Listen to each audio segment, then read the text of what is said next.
औरंगाबाद पोलिसांनी या अल्पवयीन मुलाला एका गंभीर गुन्ह्यात अटक केली आहे। त्यानं जो गुन्हा केलाय तो ऐकून तुमच्या अंगाचा थरकाप उडाल्याशिवाय राहणार नाही।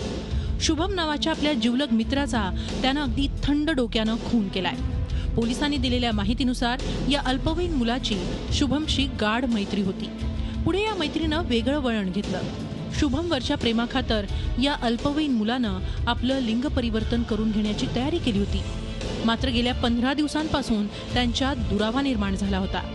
स्वतः मनापासून बोलत गेला की माझं शुभम वाघुलेशी गेल्या 1 वर्षापासून शरीर संबंध आणि प्रेम आहे। गेल्या 15 वड्यापासून तो माझ्याकडे दुर्लक्ष करीत आहे।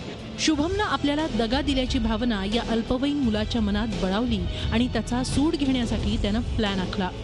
बाहेरगावी गेलेल्या बहिणीच्या घरी त्यानं शुभमला बोलावून घेतलं। दोघं तिथं यथेच्छ दारू प्यायले आणि त्यानंतर या अल्पवयीन मुलानं डाव साधला। बियर आणि विस्कीमध्ये आम्ही दोघांनी भरपूर बियर आणि विस्कीमध्ये आम्ही नशेत राहिलो आणि तो झोपू गेला। त्याचा फायदा घेऊन मी त्याचे पाय बांधले, बुटाच्या लेसने त्याचे हात बांधले आणि घरात असलेल्या चाकूने त्याचा गळा, मनगट, पोट त्या ठिकाणी गंभीर जखमा केल्या।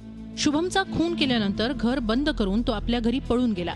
सुरुवातीला या मुलानं गुन्हा लपवण्याचा प्रयत्न केला, मात्र पोलिसांनी विश्वासात घेऊन चौकशी केल्यावर त्यानं गुन्ह्याची कबुली दिल्याचं पोलिसांनी सांगितलंय। त्याची बालसुधारगृहात रवानगी करण्यात आली आहे। मनातील तीव्र भावना आणि गमावण्याच्या भीतीतून अल्पवयीन मुलामुलींकडून असे गुन्हे घडण्याची शक्यता मानसोपचार तज्ज्ञांनी व्यक्त केली आहे। इन्फिरियरिटी कॉम्प्लेक्स जर असेल तरी पण राग जो आहे तो बाहेर व्यक्त करणं, एक्स्ट्रोवर्टली किंवा आत न ठेवता बाहेर तो प्रगट करण्याकडे कल जास्त असतो आणि त्याच्यातनं ही घटना घडली असावी असा एक आपल्याला पहिला अंदाज आपल्याला देता येऊ शकतो। समलैंगिक संबंधातून अल्पवयीन मुलानं खुनासारखा गंभीर गुन्हा केला असून या घटनेमुळे औरंगाबाद शहरात एकच खळबळ उडाली आहे। विशाल करोळेसह bureau report, Zee media, Aurangabad.